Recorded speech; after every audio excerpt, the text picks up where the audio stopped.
The entire country mourned as if he were one of our own. That's the reaction to the death of John F. Kennedy in a surprising place.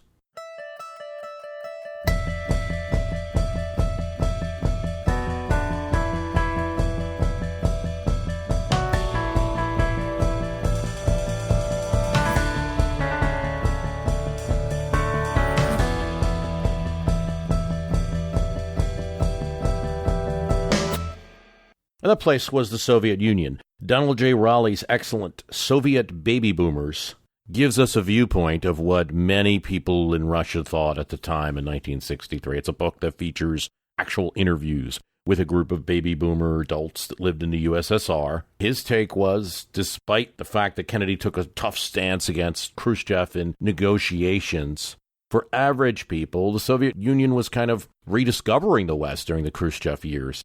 Such a handsome figure, one of Raleigh's interviewees said, as the American president, and the contrast with the Russian leaders evoked sympathy. It was reported over and over again in the Soviet news, with images of the President of the United States hunched over. It was on TV all the time.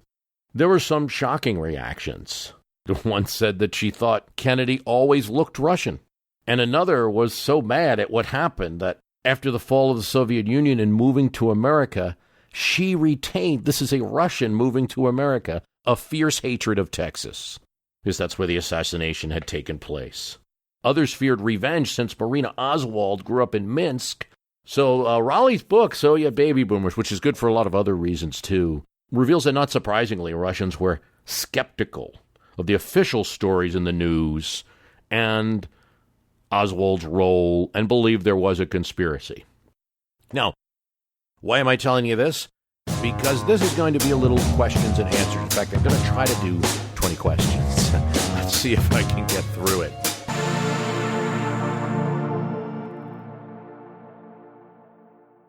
Did Mexico send any troops to the Great War or World War II? That's a good question. I think it's something important to consider as, our relationship with Mexico gets a little tricky these days. There was no contribution of troops to the Great War. Mexico remained neutral, but Mexico at that time also was in the middle of a revolution. We had several excursions under the Wilson administration, both at Veracruz and then at their border with General Pershing before he was sent to Europe. In World War II, it's a very different story. Mexico declared war against the Axis powers in May 1942. It was frustrated by Nazi sabotage, by submarine attacks of the Germans in the Gulf on their oil ships and other ships. They were frustrated by agents in Mexico. Mexico, under the PRI government, Cardenas, they were friendly to the Soviet Union, and Germany's attack on the Soviet Union angered and annoyed them. Mexico functioned as an ally. Government countered Nazi efforts in the run-up to the war before they declared. They kicked out propaganda agents of the Nazi government that were operating in Mexico. They also felt were undermining the Mexican government. And they offered support to the United States after Pearl Harbor. They also supplied raw materials to the American war effort. And braceros, crossing the border, helped to keep food industries alive in the United States in the absence of a workforce when so many young men were fighting. Also, by simply denying both Germany and Japan an attack point by remaining hostile to them and keeping their defenses up, Mexico as a nation made an important contribution there. But there's one more heroic story. Era 1939. Con la invasión alemana a Polonia, había comenzado And la that is Segunda the Guerra Mundial. Esquadron México 201, se había declarado or the como Aztec país neutro. Eagles.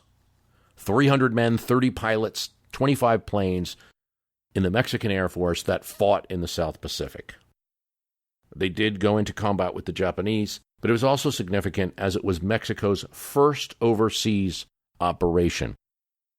And it also gave the United States an important propaganda point, that this was indeed a world war. We just throw that term around. World War, Franklin Roosevelt felt, calling it a world war again gave it a kind of prestige, gave it a kind of common purpose. And just like you kind of saw happen during the Iraq War, George W. Bush was seeking out nations that maybe weren't contributing a lot of troops, but gave him the ability to say that it was a coalition. So Poland, Portugal, and countries like that. Same here. It was also important to give us that propaganda point that this was really a war of the world against an aggressive Germany.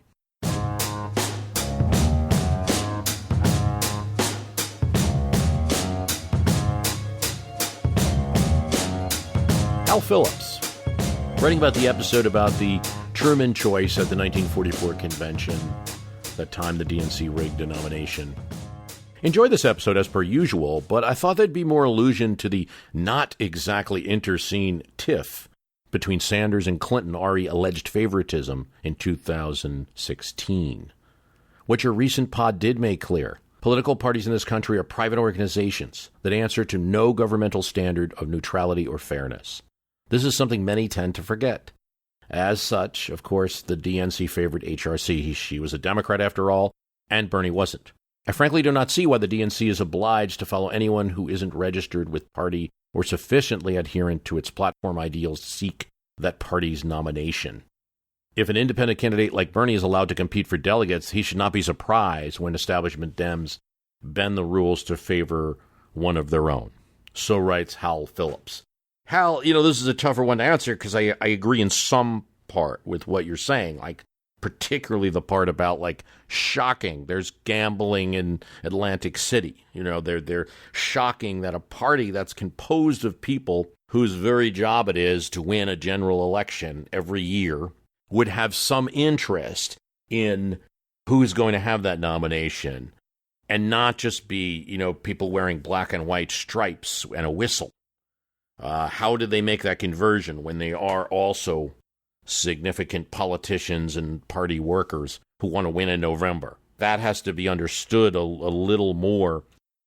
Primaries aren't a run for an office of public trust. It's a run for a party position to get the chance to win the office of public trust. That's one point. On the other hand, it's called the Democratic Party. So you're always going to have that jab point that people are going to use on you if you're not small d Democrat in those primaries. So that, I think, is a point that's brought up. You also got to see the writing on the wall. Millennials, younger people, and it's not just younger people. I have to make that point. Newer voters, though, a lot of newer voters and very liberal voters that the DNC is going to depend on to come out were supporting Bernie during that primary. And so maybe that could have been handled better. I suggested putting him on the VP ticket or giving him a more visible role. In terms of the argument about Bernie Sanders and he's not a Democrat, I also see that point, and it's hard to argue with. I mean, in order to run for the Democratic Party, you have to be a Democrat. In order to run for the Republican Party, you have to be a Republican, and nobody should be surprised if you're not in your run. I will say with Sanders gets a little complicated. He, at different times, particularly in the 80s, he was running against the Democratic Party in Vermont. He was actively campaigning against Democrats. It did change in the 90s when he became successful. And in 1996, in his re-election bid, the Democrats ran a guy named Jack Long, but the DNC supported Sanders. There was a nominal Democratic opponent in 2004. Party eventually gave him a subcommittee chairmanship over a freshman Democrat. When he ran for the Senate in 2006 as an independent, the National Party worked to stop Vermont Democrats from running against him. George Stephanopoulos went up there to campaign for Sanders when there was a threat of a Democrat running against him. So that kind of clouds the argument there that maybe he's somewhat of like a common law member of the Democratic Party who's caucusing with Democrats and at a certain point. It is true, though, in the real past that in the 80s he was actively campaigning against Democrats. And you even heard more in the 80s, he was much more likely to say things about how both parties were terrible and things like that.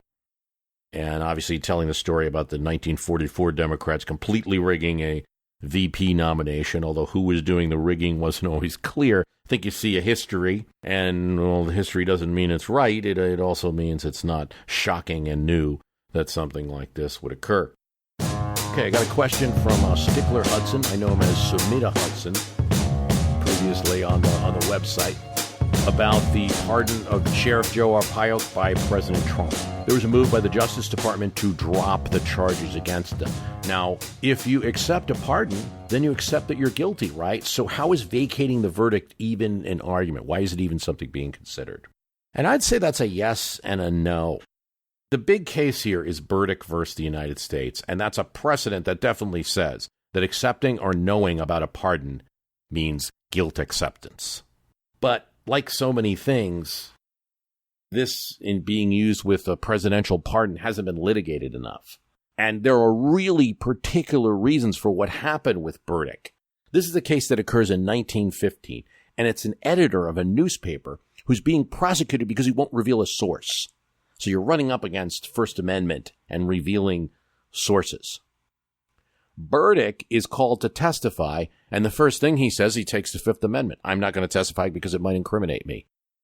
So the U.S. government tries a clever tactic. They get Woodrow Wilson to pardon Burdick for any role in this story. It's like, okay, now you're pardoned. Now you must testify. He still refuses, and now he's put under contempt of court charges because he can't exercise Fifth Amendment.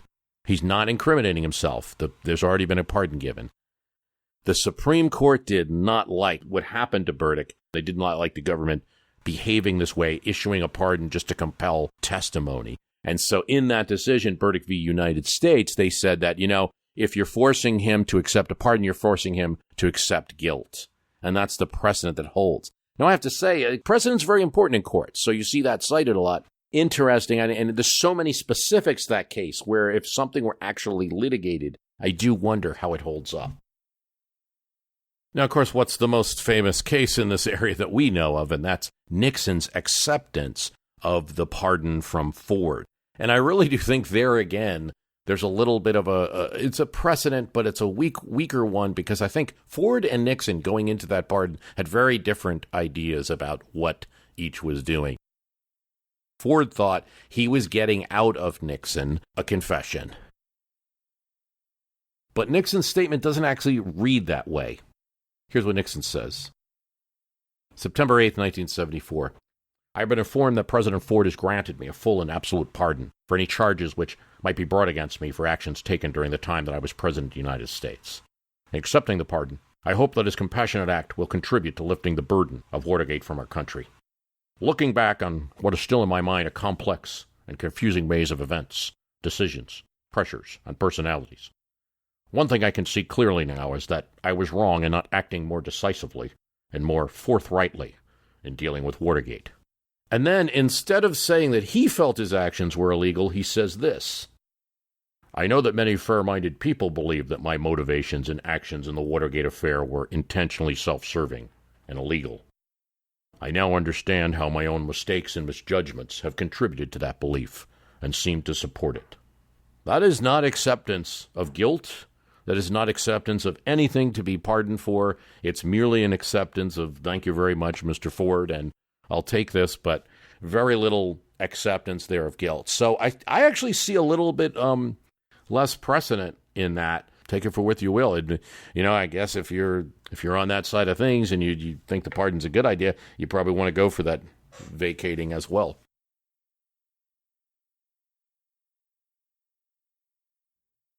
So I got a question from Kim McGahee, and here's a question that has been nagging me for a while, and I think you may be the best person to provide an unbiased report. We all know that one of the main reasons our founding fathers rejected rule by England was the financial drain, the extreme taxation.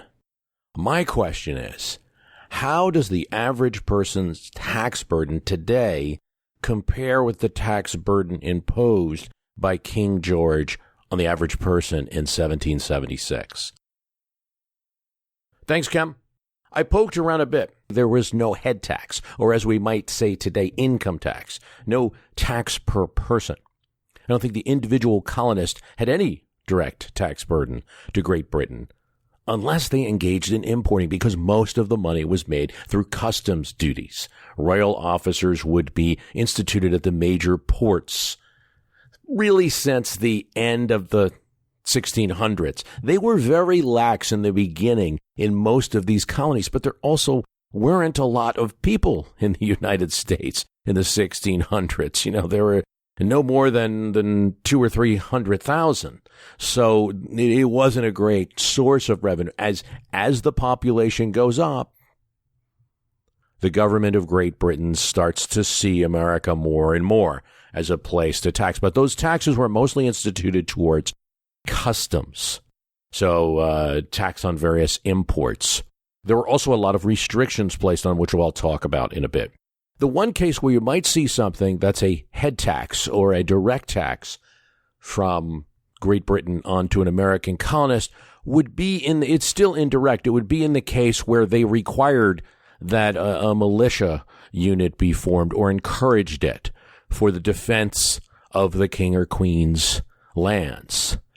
You see this particularly in Pennsylvania, where the Quakers didn't really want to start an army, didn't really want to fight. The royal government would insist that Pennsylvania build forts. And so the colony of Pennsylvania then had to tax its citizens to meet this royal requirement. Through the 1600s, all of the colonies had some form of taxation or another. And it was very different depending on the colony. If you were in Maryland, you were writing a check to Lord Baltimore. Each household owed a tax of some form to the proprietor. Same thing in the Pennsylvania colony. You owed to William Penn. These were proprietary colonies, and they made income for their owners. It's a little different in Massachusetts. You're being taxed by the colony for the support of the Commonwealth and, in that case, in Massachusetts, for the support of the church. Whether you were a Congregationalist or a Baptist, it mattered not. You still had to pay that tax. The Hoover Institution took a look at some of the records, and unfortunately, they're only going right into the end of the 1690s when you kind of have this emergence of America as and the Great Britain starting to look at America as something like, hey, there's some money to be made here. And they start filling posts that, you know, while nominally they always had the right to enforce customs, they start trying to enforce it in a greater method. And all of the colonies at the end of the 1600s had some form of taxation. In Virginia, there's going to be taxes in the form of tobacco hogsheads. The state's going to be taking some of that revenue in order to pay for the governor and the government. The Hoover Institution took a look at some of this. They found taxes to be very low in the colonial period. They did stop at the turn of the 18th century, the period going into the 18th century, but they found taxes to be usually pretty low per person. There were different forms of taxes, but in most cases it was customs taxes. So if you didn't do any importing or if you weren't exporting, you weren't feeling the effect of those taxes. But most people, this is still a nation on a seaboard, and most people are in one form or another doing that. Massachusetts and some of the New England states did have what they would call, either head taxes. Pennsylvania had a head tax per household tax to support the colony, very minimal amounts. Massachusetts did have what they called a faculty tax, which is very much like an income tax. They assumed a certain amount by your faculty. So if you were a mechanic, you had the ability to make this income, and they required this X payment from you. The colonies were certainly taxing themselves. Now, I'm not entirely sure that taxes were the issue, as it's always stated, that led to the American Revolution. That's kind of the quick textbook history, the summary history. It's likely that we hear that because of the stamp tax fight. And that was very much the issue of a tax. In other words, the British government wanted a direct tax, and the thing that they found, they didn't insist on a tax on households, but the thing that they found they could do is tax any kind of paper. So all of the legal documents that would be drawn up by a colony were subject to a stamp. A stamp had to be on it, and that stamp required a tax to be paid. Same thing with newspapers. And I think it's a lesson that politicians have learned, that offending the newspaper writers and the lawyers at the same time was not a good thing for the public relations of Great Britain. But the stamp tax was repealed in the 1760s before the Revolution. It was just kind of the first spark. It's the thing that got the colonies together. First concerted effort about starting to boycott Britain and things like that. So I think because of the stamp tax and because of the tea being poured out into the Boston Harbor, we hear about taxes a lot. But I think there are greater reasons. The stamp tax was repealed at this time. Compare, for example, limiting where Americans could trade. The Navigation Acts, which forced Americans to trade only with Britain. A big market, but a limited one, and not to trade with the other nations and their Caribbean colonies in the West Indies, France, Spain, Netherlands, cutting off markets of what people could buy. I did the podcast recently on the Emoluments Clause, and George Washington was complaining about his fishery. Well, the British didn't want fishing to be an industry in Virginia. That was for New England. So they wouldn't allow the sale of the good type of fishing equipment to George Washington so that he could use it. There was a mercantile relationship and extreme regulation going on. Strictly limiting iron production, the Iron Act, something that's not talked about a lot, but it certainly limited the industrialization of the American colonies. Limiting where and how far Americans could settle, no farther than Pittsburgh. That wasn't very popular with colonists.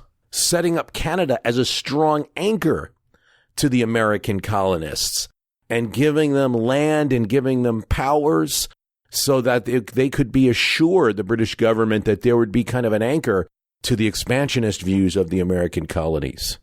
These things were pretty heavy on American minds when you start talking about the revolt. You know, it's creating a market for British products that was exclusive. The Tea Party was not so much about taxes. It was about this regulation.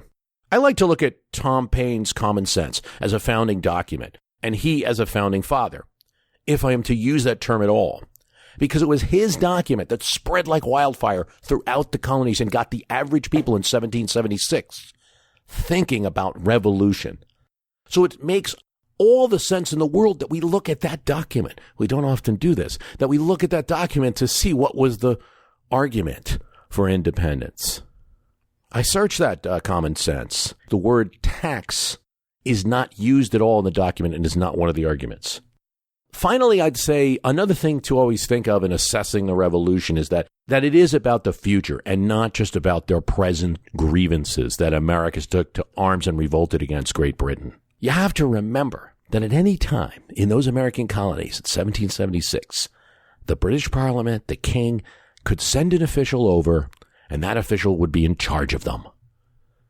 The British Parliament was saying that they had the ultimate right to rule Americans regardless of their colonial charters in any cases whatsoever. So you're thinking about a future, right now as a country, and we got our squabbles, I don't like this guy's president, I don't like that guy. But we're not worrying about, the UK sending over somebody at any time, changing the rules and saying, well, if you're in this part of the country, this person's going to be your governor. And often they came with nothing else but a desire to make money from the royal job that they got. States replaced these type of governors with elected governors. So I tend to think the American Revolution was a lot more about control than merely about the burden of taxes or a particular money cost. If the discussion is like, are we that better off because we revolted against taxes and now we've got taxes at the federal and state level, hey, that's something you can debate. But there are certain changes that came from that revolution that are much greater than a mere percentage of tax.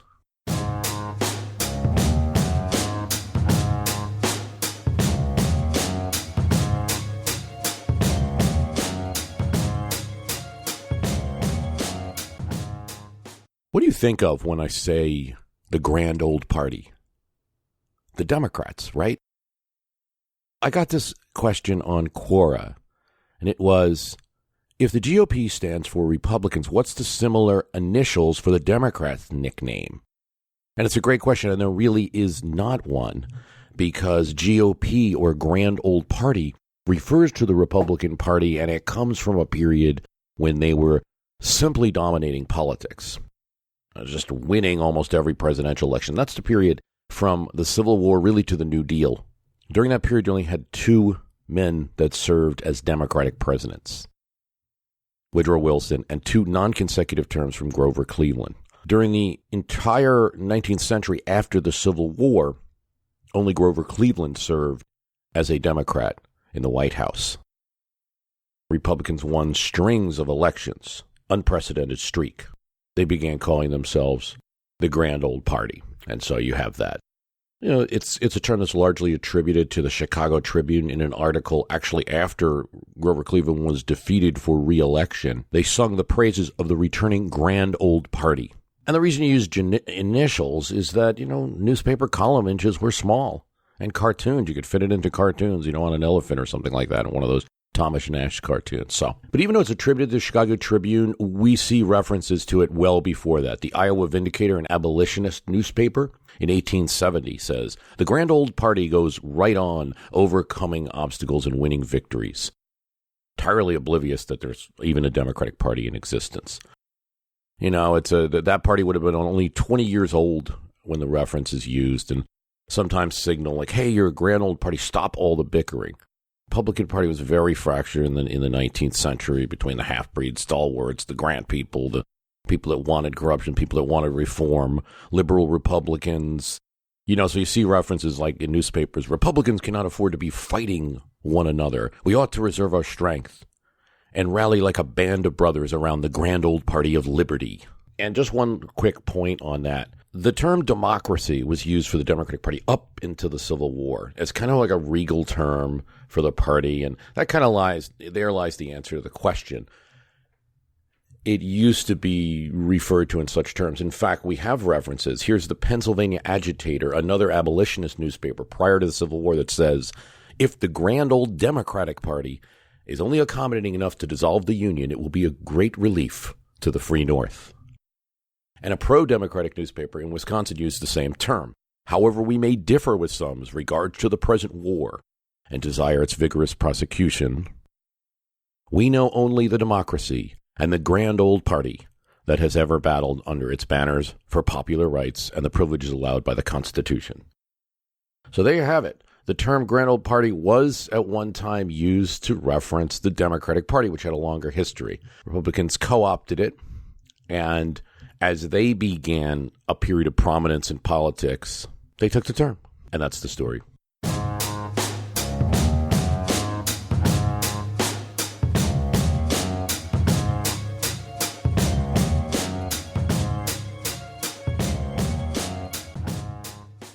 I don't know how well the story's known. I mean, listeners to this program will know the story that in 1980 at the convention in Detroit, the GOP convention, there was talk of the Ford forces and the Reagan forces joining together. And Reagan wasn't opposed to it in the beginning.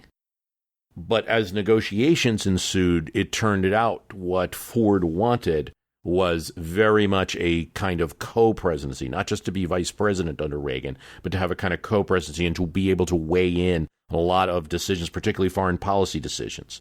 He wanted, for instance, most likely to keep or to retain Kissinger as Secretary of State, or at least in a high-ranking foreign policy position. That idea was pretty much dead. I don't think Reagan minded perhaps running with on a unity ticket with Ford.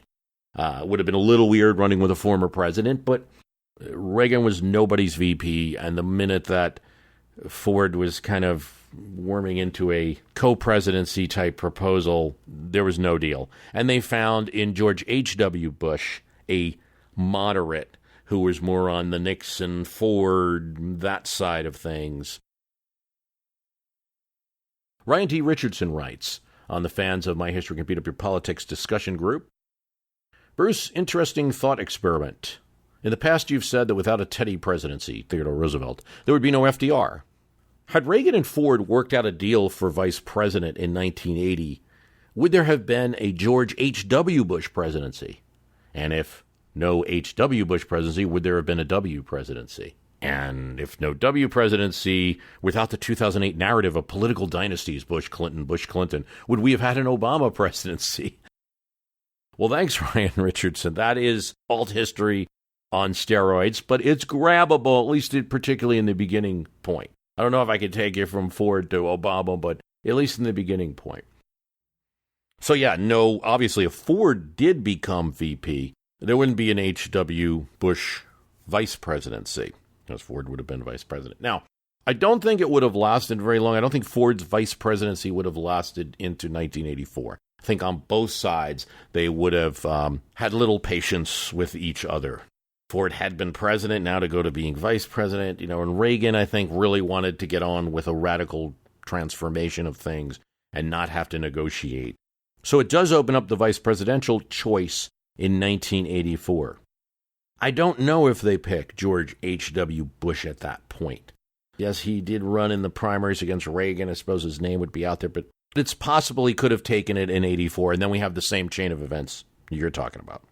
But let's say there is no H.W. Bush presidency. Yeah, then I don't think George W. Bush is a factor. I think the name came from, obviously, he was definitely a presidential son and wasn't doing very much, even when his father was president. So without his father, I don't think you see a G.W. Bush presidency at all. And then I kind of could take your point. It's a little bit far out, but yeah, 2008 had a lot to do with, like, we just had two Bushes, do we want another Clinton? And that helped Obama in the primary, so really hard to go that far out. Bob Dole had been the nominee in 1976, so maybe in 1984 he becomes the nominee. Howard Baker, senator from Tennessee, known moderate, maybe that's a guy.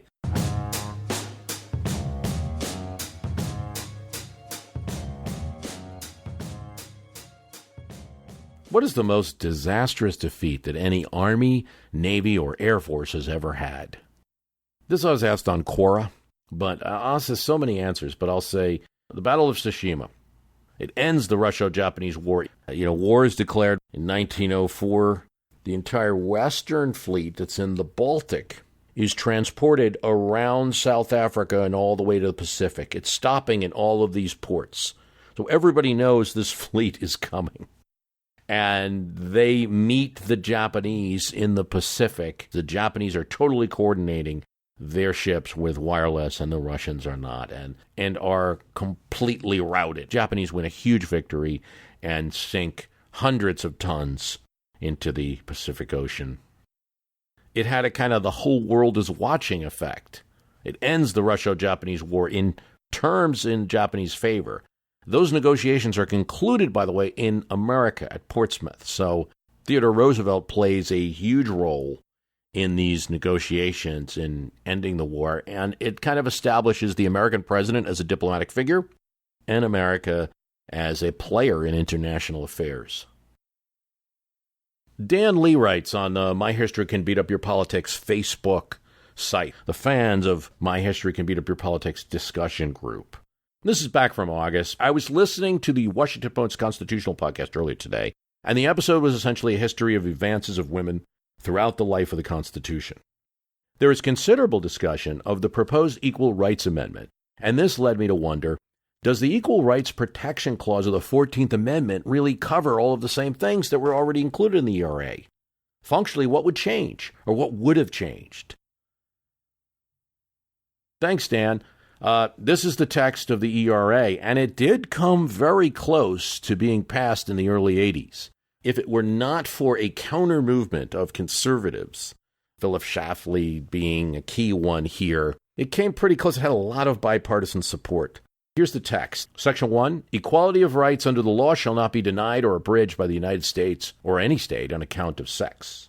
Section 2, the Congress shall have full power to enforce by appropriate legislation the provisions of the article. Section 3, the amendment shall take effect 2 years after the date of ratification.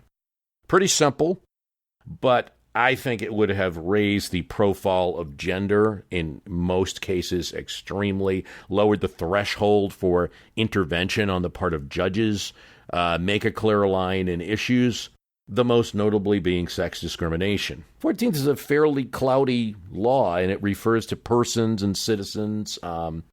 The late Justice Scalia, for instance, in an interview said he didn't think the 14th applied to sex discrimination at all because it had referenced that all persons were equal.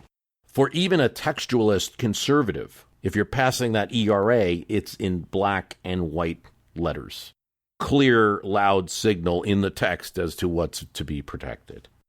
What's on the other side? Well, there would have been more lawsuits. There's no doubt about that. The negative would have been suits, tying up courts.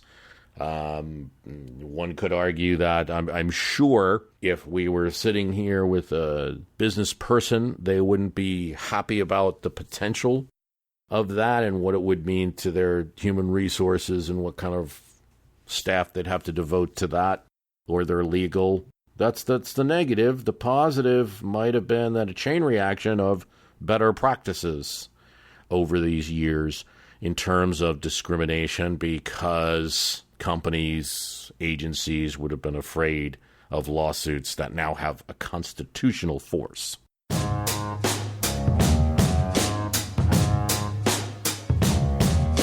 On The West Wing, this TV show, the Speaker of the House took over the presidency for a period.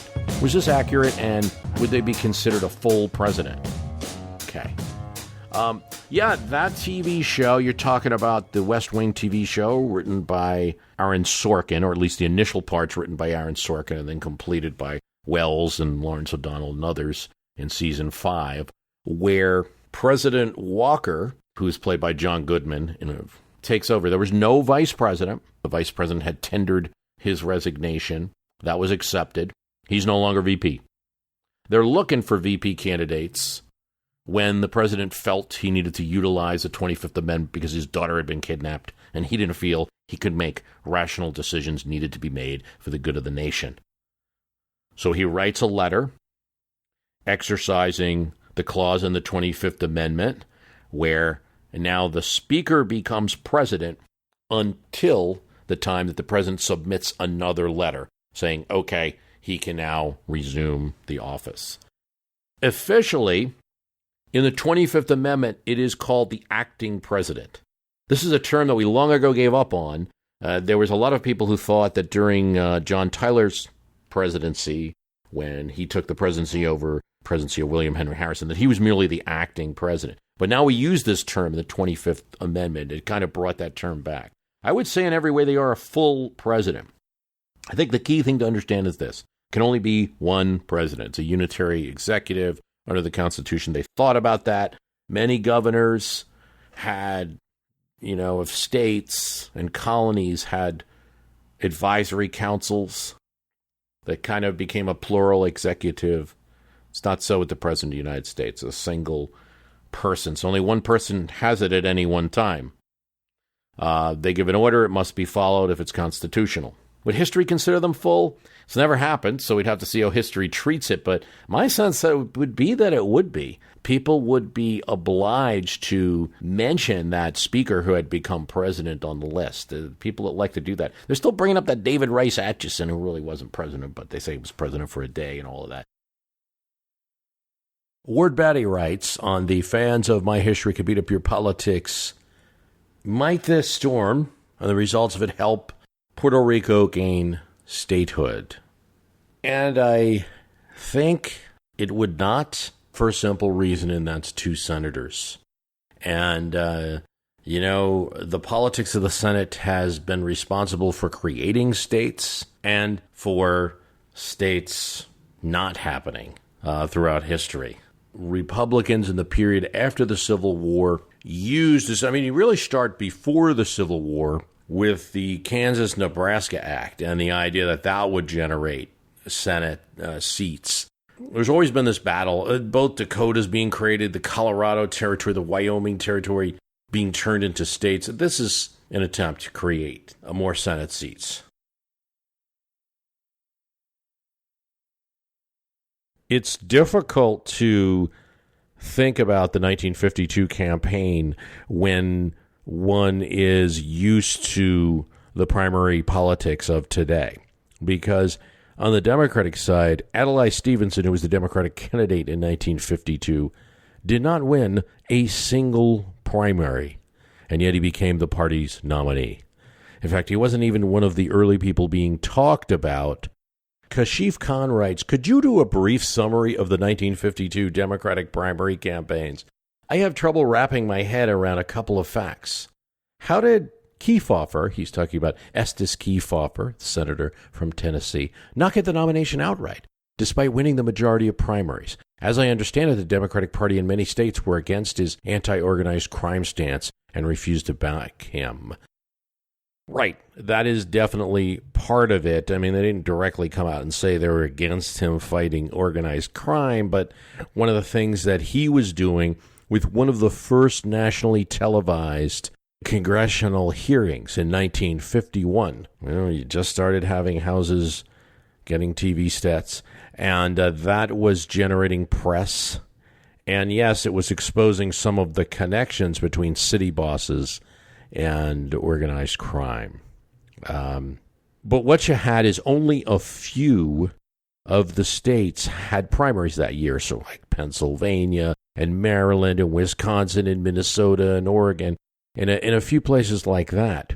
New Hampshire certainly had a non-binding convention. The rest of the states picked delegates through party conventions, and these are generally controlled by the party bosses. Party bosses did not like Kefauver. First of all, he's a little showy. Truman was involved in this. Truman had something like a 66% disapproval rating. He was enormously unpopular. It was the unpopular Korean conflict. It was the economic conditions. It was also bearing the brunt of some attacks by political opponents that there were communists in the administration. So all of that started to add up. And Truman was fairly unpopular towards the end there. So just because he was unpopular didn't mean he wanted to stay completely out of it. He didn't have any intention in running. He claims that had nothing to do with the primaries, that he decided not to run. There is a primary held in New Hampshire in 1952, and Kefauver beats Truman. And this is just devastating for the Truman folks. But Truman claims in his memoir that he was planning not to run anyway.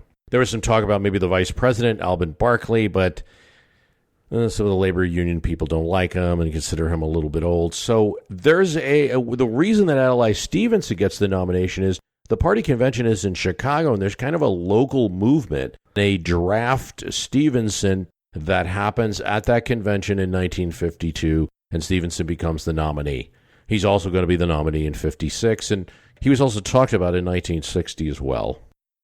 So primaries just weren't influential, and that's why Kefauver, despite winning the primaries and being this kind of early television candidate, doesn't win. Who would win in a boxing match between George Washington and Teddy Roosevelt?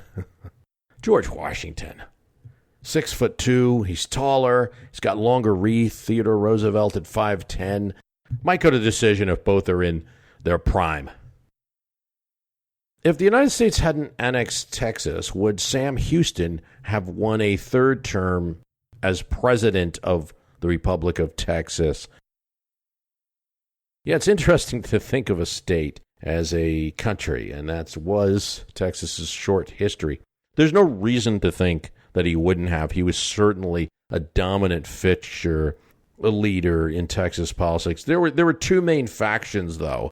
So even though Texas has this short history, there's two main factions in Texas's short history of presidential politics. And one is Sam Houston, and the other is David Burnett and Mirabeau Lamar. Houston had triumphed over that opposing faction with his second presidential election, and Anson Jones, who had succeeded him, was Houston's Secretary of State in any case and was aligned with him. Houston would go on to win a U.S. Senate seat, and then he would win the governorship of Texas when it became a state. There's every reason to believe that Houston would have had that office if he wanted it. Why do people insist on classifying Nazis as right-wing? The name is a contraction of National Socialist. First of all, I have to give my caveat that I think that just like using Nazis in a debate is always quicksand, that is not helpful to political discussion. America is a democracy, and so comparing it to a group of people that instilled an enabling act, prevented all other parties from existing, proceeded to kill some political opponents, and then just rule as a dictatorship, really has no place in comparison to any point on the spectrum. But in terms of why they shouldn't be classified as left, I mean, the SDP was the main socialist party in Germany, and there was also communists in the Reichstag. They were killed, tortured, prevented from voting, exiled as soon as the Nazis came to power. But then you could see who they joined with. Their consistent ally all the way up to the seizure of power was the DNVP, which would have been a very non-socialist corporate conservative party. And you have the Habsburg Front. The Habsburg Front of 1931 was a group of conservative parties of which the National Socialists were part of. Eugene Debs, they were not. It doesn't fit well with German politics. Comparing German politics to American politics doesn't fit well, particularly on this question of socialism. In American politics, right and socialism doesn't mix. But Germany generally liked social legislation, and the time we were discussing already saw long ingrained social programs that Americans were still in the discussion stages on. Otto von Bismarck's social legislation, the Health Insurance Bill of 1883, Accident Insurance Bill of 1884, Old Age and Disability Insurance Bill of 1889. This is well before the time of the American New Deal, and this is coming from Otto von Bismarck. The use of the name socialist in a party was not so crazy in Germany. Where they did not agree with the agenda of the day is that they were not international socialists, all right? This was not like the Soviet Union type socialism. This was national socialist, so socialist for German working men only, and not getting involved with international socialism, an agenda outside of Germany.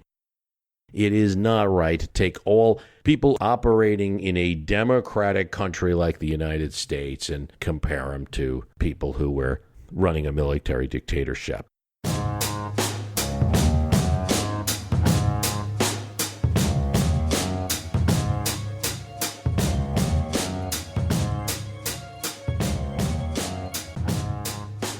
Michael Rancer writes on the My History Could Beat Up Your Politics site, I saw this recent article in the British magazine, The Economist, about some current GOP efforts to call a constitutional convention in the United States. What does history tell us about how this might proceed? And I did read a bit of this article, and I guess the movement is a little bit closer than I had thought, but there is a group that has some legislatures interested in putting forth a balanced budget amendment and getting that done not through Congress, but getting it through a convention of states. Article 5 of the Constitution actually has two paths by which future amendments can be proposed. Congress can propose amendments, or Congress can summon a convention of representatives from the states to propose them. So, just in case, though, and this is something that George Mason argues at the Constitutional Convention, that what if Congress is corrupted? So just in case, there's also a procedure if 2/3 of the state legislatures want to call for such a convention, Congress would have to call for it, and there would be a convention. That procedure that Mason came up with has never been used. A lot of people don't even know that it exists. It could change. There's a group getting together, Balanced Budget Amendment Task Force, and there have been 27 states in which at some point legislatures have passed resolutions calling for a convention to propose a balanced budget amendment. 7 states which have not called for a convention are in Republican control in both houses of the legislature. So this is a movement that people are working on. And groups like Common Cause, the National Taxpayers Union are joining this group, and they're aiming to have 34 states signed up by the end of 2010. Now, what do I think about it? What does history say about it? Well, The framers of the Constitutional Convention were very concerned about a second Constitutional Convention for a variety of reasons. First of all, they thought that it would undermine the strength of the document. You know, that document we hold is sacred, but if you keep changing it, and if it's only as good as the next 10 years, does that Constitution have the reverence in our laws that it does now? I also believe that opening up a constitutional convention, even if it's only for one issue, like the balanced budget, I think there's going to be a lot of fear of that Pandora's box, that once you have this constitutional convention, people are going to be lobbying for other changes, and rights that are really important to people might be modified. I would find it unlikely that a constitutional convention would be called and only change one thing. And indeed, an attempt to do this in Idaho, of all places, failed. So their Senate voted overwhelmingly against introducing a call for a constitutional convention. I think they might be a little afraid of that Pandora's box factor. Tom Morris asks, I'd like to know more about Hoover's rise to power. How did he become so popular to win the presidency and then become one of the worst after the crash? Thanks, Tom. Yeah, I mean, Hoover did it through aggressive use of publicity. He was not a personally engaging or charismatic person. He was an administrator, a former mining engineer. He was then employed as an administrator. He actually worked for Woodrow Wilson, and he liked Woodrow Wilson a lot. There were a lot of people that wanted to run him as a Democrat in 1920. But that didn't come from political skill in the traditional way, like a charm. During the Harding and Coolidge administration, he was Commerce Secretary, and it was an administration that had set out as one of the most important things was the business of America was going to be business. Well, here he is, Commerce Secretary. So a position that generally doesn't mean much to people, and we look to like the Secretary of State. In a time of the 1920s when there was a bit of a retrenchment in America on the international scene, well, the state position wasn't as important. The Commerce Secretary, and during the time there's all this new technology and the stock market is booming, you know, people are looking at Hoover. He's in the right place at the right time. He's very good with making sure that he keeps reporters informed and gaining publicity for his Commerce Department. He's behind developments in radio and developments in the stock market, things like that. So when 1928 comes along, even though Coolidge was not a big fan of Hoover, he kind of saw him as a bit of a usurper, like, well, what did he do? Publicly, he gets enough of his support. He gets that nomination. But I think in the White House, that's where some of his weaknesses came out, and he didn't have the ability to really persuade people very well or to be convincing. While many are affected by the Depression, the number who are threatened with privation is but a minor percentage of our whole people. The task is not beyond the ability of these thousands of community organizations to solve. I read a historian who said that, you know, there were numerous times where Hoover made statements like to the effect of, "We have nothing to fear but fear itself." I would that I possessed the art of words to fix the real issue with which the troubled world is faced in the mind and heart of every American man and woman. Part of our national suffering today is the failure to observe primary yet inexorable laws of human relationship. Modern society cannot survive with the defense of Cain, "Am I my brother's keeper?" But somehow when he said it, it came out long and drawn and out and things like that. But when FDR said it, it just calmed everybody down. There's a British Prime Minister, Harold Wilson, who said that governing comes down to events, dear man, events. And sometimes that's what it's about. You're in the chair, and it is a little bit of the luck of the draw, and he certainly pulled the bad card. And I don't think any person in that office at that time would have been reelected. Not even FDR. if he had started out and then the recession hit during his term. Jason Guilford wrote this on the Fans of My History Can Beat Up Your Politics site back in July 23, but I wanted to talk about it now. Could you address why and or whether Lincoln should be considered a successful third-party candidate? I have issues with this because when you look at the makeup of the 36th Congress, it was already almost 50% Republican. Jason, thanks for your question. I am not on board with that. I do hear that from time to time, that Lincoln was the first third-party candidate or the only successful third-party candidate in American history. I do not believe that he was. It's really 1854, 6 years before his election, that the Republican Party is not only founded, joining together all the coalition that are anti-Nebraskans.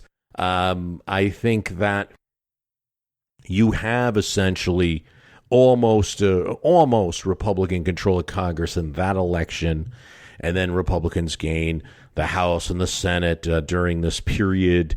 And in the 1856 election, even though Millard Fillmore was running in the American Party, it's pretty clear that it's the Republicans versus the Democrats. It's the second party. It's not a third party. Your third-party candidates, I think you have the various socialist candidates, Eugene Debs, who's getting near 1 million votes. You have Theodore Roosevelt in 1912, Ross Perot in 1992, John Anderson in 1980, George Wallace in 1968. These are your big ones. Strom Thurmond, 1948.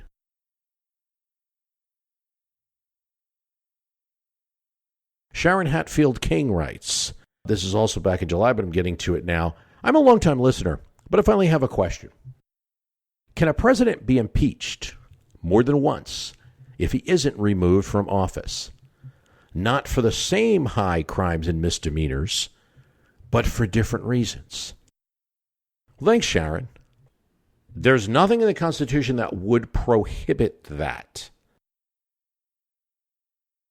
The Senate is acquitting the president only of those charges that the House has made. That's at least my interpretation. We talked about this in the mystery of impeachment cast, and one of the many mysteries of impeachment is, does the Senate become officially a court? And at different times they did drape themselves kind of in that way. And we do bring the Chief Justice of the United States to preside over the Senate, implying that it's a court. But on the other hand, the judicial branch is separate. And we don't allow all sorts of other items that must be given to a defendant when we're talking about impeachment, because we're not putting the president in jail. It's not jeopardy of life and limb. It's removal from office. So I believe that in a lot of ways, while there's some court-like functions that the Senate undergoes when it tries a president, it's not a court. And therefore, the prohibition against double jeopardy is not there. So I do believe there could be multiple attempts for impeachment. Politically, that's really difficult. If you're going to fail in one attempt, there would have to be some major change that would occur, that some major crime or misdemeanor committed that would lead to that. Who is the worst vice president in the 20th century? Got this question on Quora. Oh, it is no doubt a Spiro Agnew. Ended up irritating everyone in the Senate. He was pushing the Nixon administration position. It got to the point where reliable Republican senator started voting against the administration in order to get Agnew off his back. So he didn't get along with his one job as vice president of the Senate. Then he got indicted for things that he had done back in Maryland.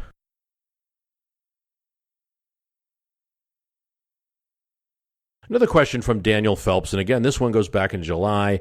New listener here. Loving the show. Thanks, Bruce. I don't know if it's already been done, but I would love to hear your take on our party system, how it developed, and why does it tend towards two parties, a history of third parties, and what would it take to have a robust multi-party system?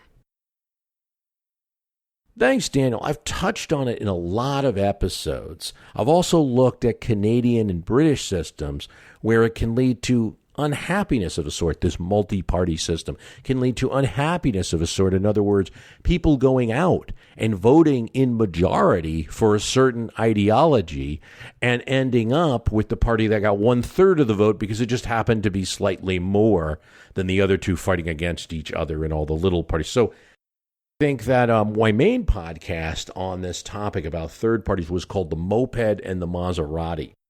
And that was a quote given by David Garth, who was the campaign manager for John Anderson back in 1980. And he said, running against the two parties was like running a moped against a Maserati. They just had so many problems. And the American system, being that you have the split power between the branches, it's hard to maintain a runs to be serious. You really have to run for both Congress and president, but it's hard to run, in 435 congressional districts as a third party in order to be successful. If you don't do that, you don't have the reinforcement of the down ticket pushing the top ticket up. Both are important at different times. Last election, you saw that down ticket push up, where there were places where senators got more votes than President Trump running on the GOP ticket. Another factor that really hurt John Anderson is they did polls, and the polls said, they asked two questions. Would you vote for John Anderson? And it was, a fairly low number. And they said, well, would you vote for John Anderson if you thought that he had a chance to win? And the number goes up to almost 25%. And in the end, he got about 6%. So third parties are crippled by a feeling that they can't win. But I actually think that even though it hasn't happened in a serious way yet, we're actually in a great spot for a third-party candidate running for president because you have the internet, you have the ability to organize there. There's a kind of anti-establishment streak in American politics, and it's a separate presidential election. So in some of these other places, you've got to win parliamentary seats in all sorts of places. You can't just be generally popular through the country, whereas a well-funded candidate in America could start running, kind of like Perot did, and build some momentum in one single election campaign. So we'll keep watching.